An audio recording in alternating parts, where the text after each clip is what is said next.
சில பேர் இப்படி இருப்பாங்க, நீங்க உங்களை எவ்வளவு ஹர்ட் பண்ணாலும் அவங்க ரொம்ப சைலண்டாவே இருப்பாங்க. இந்த மாதிரி பீப்பிள் நீங்க கோவப்பட்டாலும், வாய்ஸ் ரைஸ் பண்ணாலும், ரொம்ப ஹார்ஷ்ஃபுல்லா நடந்துக்கிட்டாலும் அவங்களுக்கு ஹர்ட் ஆகும் ரொம்ப டீப்பா. ஆனா ரியாக்ட் பண்ண மாட்டாங்க. ஜஸ்ட் எல்லாத்துக்கும் தலையாட்டுவாங்க, காமா இருப்பாங்க, ஒன்னும் அஃபெக்ட் ஆகாத மாதிரி ஆக்ட் பண்ணுவாங்க. சோ வெளியே இருந்து மத்தவங்க பார்த்தா கண்ட்ரோல் மாதிரி தெரியும், ஆனா உள்ளுக்குள்ள நடந்துட்டு இருக்கும், தாட்ஸ் எல்லாம் ஓடிட்டு இருக்கும், ஹார்ட் ரொம்ப ஹெவியா ஃபீல் பண்ணுவாங்க. அவங்க சொன்ன வார்த்தை எல்லாத்தையும் திரும்ப திரும்ப ரீகால் பண்ணிட்டே இருப்பாங்க. Psychology call this freeze response. அப்படின்னா பிரைன் ஒன்ஸ் ரியாக்ட் பண்ணா இன்னும் ஹர்ட் ஆகுன்ற விஷயத்தை லேர்ன் பண்ணிடுச்சுன்னா அதுக்கப்புறம் அது எப்பவுமே சைலன்ஸ் தான் சூஸ் பண்ணும். ஸோ இவங்களுக்கு அது கொஞ்சம் கொஞ்சமா இது ஒரு ஹேபிட் ஆகும். ஃபீல் பண்ணுவாங்க ஆனா எக்ஸ்பிரஸ் பண்ண மாட்டாங்க. அதனால தான் இவங்க பார்க்க ரொம்ப காமா தெரிவாங்க.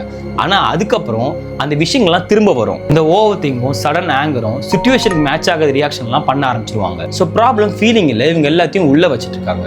வெளில இருந்து பார்த்தீங்கன்னா ரொம்ப நார்மலா தெரிவாங்க, பேசுவாங்க, சிரிப்பாங்க, எல்லாம் ஓகே மாதிரி தான் தெரியும். ஆனா உள்ளுக்குள்ள நிறைய விஷயங்களை ஷேர் பண்ணணும்னு இருக்கும், ஆனா எதுவுமே வெளில வராது. அதனால தான் இவங்க சைலண்டா இருந்தாலும் அது பார்க்க காமாவே இல்லை. ஏன்னா அது ரொம்ப நாளா உள்ள வச்சுக்கிட்டு சொல்ல முடியாம இருக்கிற பெயின். ஸோ கேட்க யாரும் இல்லைன்னு இல்லை, ஆனா இவங்களுக்கு தான் அதை எப்படி எக்ஸ்பிளைன் பண்ணணும் இன்னைக்கும் தெரியாம இருக்காங்க. This is day 178 of my 365 challenge.